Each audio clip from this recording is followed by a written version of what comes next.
ఒక గొడవ సద్దుమణిగింది అంటే మరో గొడవ తెర మీదకి వస్తుంది. మొన్న పొన్నం ఇష్యూ, ఇప్పుడేమో వివేక్ మళ్ళీ అడ్లూరి మధ్య గొడవ రచకెక్కుతోంది. ఎందుకు ఇటువంటి విభేదాలు తలెత్తుతున్నాయి? ఇవన్నీ కూడా అధిష్టానానికి తలనొప్పిగా మారినటువంటి పరిస్థితిని చూస్తున్నాం. అంటే కాంగ్రెస్ పార్టీలో ఇలా ఉండకపోతే ఆశ్చర్యపోవాలి. అసలు ఇంత ఇంత ఆలస్యంగా స్టార్ట్ అయింది ఏంటి అనేది నా అనుమానం. That is the style of Congress. కాంగ్రెస్లో విభజన లేని ఎక్కడ చెప్పండి? కర్ణాటకలో సిద్ధరామయ్య, శివకుమార్ల మధ్య లేదా? రాజస్థాన్లో అశోక్ గెహ్లాట్, సచిన్ పైలట్ల మధ్య మనం చూడలేదా? సో కాంగ్రెస్ పార్టీ ఎక్కడున్నా ఇలాంటి విభేదాలు సహజం. ఇప్పుడు చిదంబరం రోజుకో మాట మాట్లాడి కాంగ్రెస్ పార్టీ ఇబ్బందులు పడేస్తలేరా? శశి థరూర్, మనీష్ తివారీ, సల్మాన్ ఖుర్షీద్లు ఆపరేషన్ సింధూర్ తర్వాత కాంగ్రెస్ నాయకత్వ విధానానికి భిన్నంగా బీజేపీకి అనుకూలంగా మాట్లాడలేదా? అందువల్ల కాంగ్రెస్ పార్టీలో ఇది సర్వసహజ పరిణామం. ఇప్పుడు మీరు అన్నట్లు లక్ష్మణ్ కుమార్ వర్సెస్ పొన్నం ప్రభాకర్ నడిచింది.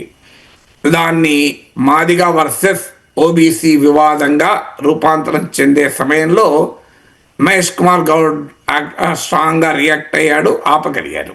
రేవంత్ రెడ్డికి కూడా పిలిచి మాట్లాడారు. ఇప్పుడు ఆల్రెడీ తెలంగాణలో మాలా మాదిగల మధ్య ఆ విభేదాలు ఉన్నాయి వర్గీకరణ సమస్య కాలం నుంచి. అది కాస్త ఇప్పుడు నిజంగా చెప్పాలంటే వివేక్ సమస్య మాలలందరి సమస్య కాదు, లక్ష్మణ్ కుమార్ సమస్యలా మాదిగలందరి సమస్య కాదు. కానీ రాజకీయ నాయకత్వం ఒక ఘర్షణ పడుతున్నప్పుడు అది సామాజిక కోణాన్ని సంతరించుకోకుండా తప్పదు, మనం ఏం చేయలేదు. దాన్ని బాలకృష్ణ వర్సెస్ చిరంజీవి వచ్చినప్పుడు అది ఆ కోణాన్ని సంతరించుకుంది కదా. సో అలాగే ఇప్పుడు కూడా వివేక్ వర్సెస్ లక్ష్మణ్ కుమార్ ఇదొక వివాదం. ఆల్రెడీ కొండా సురేఖ వివాదం ఆల్రెడీ ఉంది. Konda Surekha versus rest of Warangal.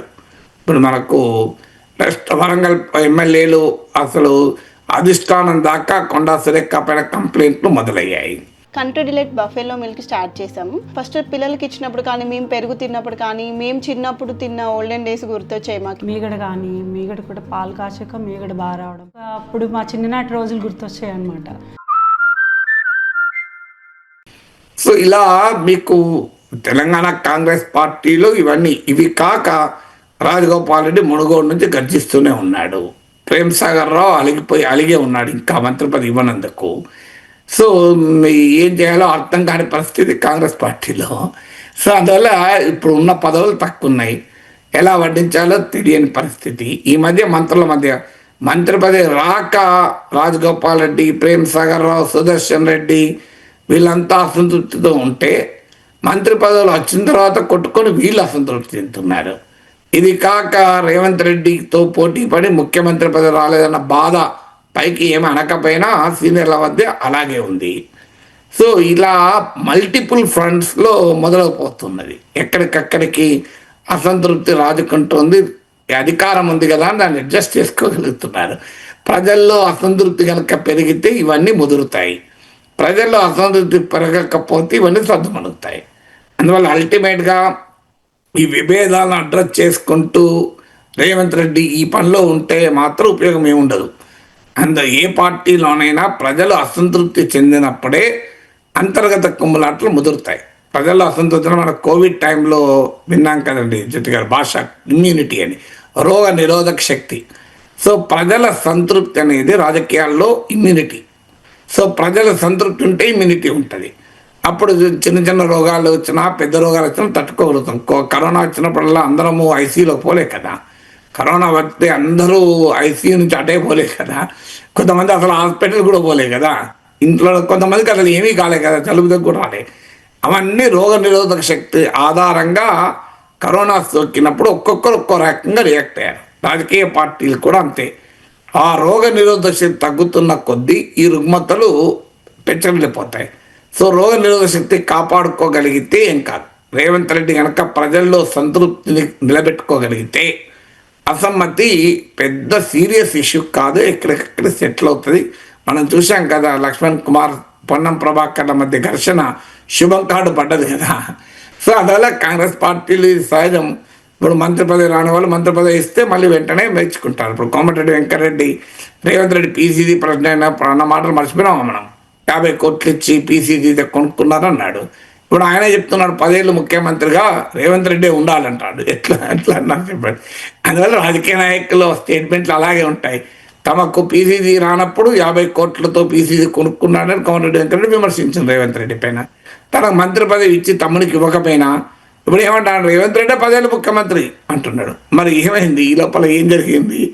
So అందువల్ల రాజకీయ నాయకుల గొడవలు అలాగే ఉంటాయి. తమ ప్రయోజనాల చుట్టూ వాళ్ళు తిరుగుతారు. వాళ్ళ తమ సొంత ప్రయోజనాలు ఫస్ట్, పార్టీ ప్రయోజనాలు నెక్స్ట్, ప్రజల ప్రయోజనాలు లాస్ట్. ఇది రాజకీయ నాయకత్వం యొక్క లక్షణం. ఇది కేవలం ఒక్క పార్టీలోనే కాదు. మనం బీఆర్ఎస్లో కవిత గొడవ చూసాం, బీజేపీలో ఈటల రాజేందర్ వర్సెస్ బండి సంజయ్ చూడలేదా? బివేర్ నా కొడక అని చెప్పి ఈటల రాజేందర్ ఎవరిని అన్నాడు, మనకు తెలియదా? సో ఇవన్నీ మనం చూడలేదా? ఏమైనా అయినా కూడా బీజేపీ లాంటి క్రమశిక్షణ కలిగిన పార్టీ, దేశంలో అధికారం ఉన్న పార్టీ, సిద్ధాంత పటుత్వం ఉన్న పార్టీ ఏమైంది? ఈటల రాజేందర్ ఏమైనా చేయగలిగిందా? ఎవరినే చేయగలిగింది. అందువల్ల రాజకీయ పార్టీల్లో మీకు రాజాసింగ్ అన్న సస్పెండ్ చేశారు, ఈటల రాజేందర్ని ఏమీ చేయలేకపోయారు కదా. ఈటల రాజేందర్ను మందలించడం కూడా మందలించలేకపోయారు కదా. ఏం చేశారు? అది అక్కడ ఆగింది కదా. బివేర్ నా కొడక అనేది తినకపోలే కదా, అది ఆల్రెడీ ఉన్నది, మనకు గుర్తొస్తూనే ఉంటుంది కదా. అందువల్ల ఇవన్నీ సహజ, రాజకీయ పార్టీలో సహజం. కాంగ్రెస్ పార్టీలోనే ఉంది, వేరే పార్టీ లేదు అనుకుంటే మనం పొరపాటు.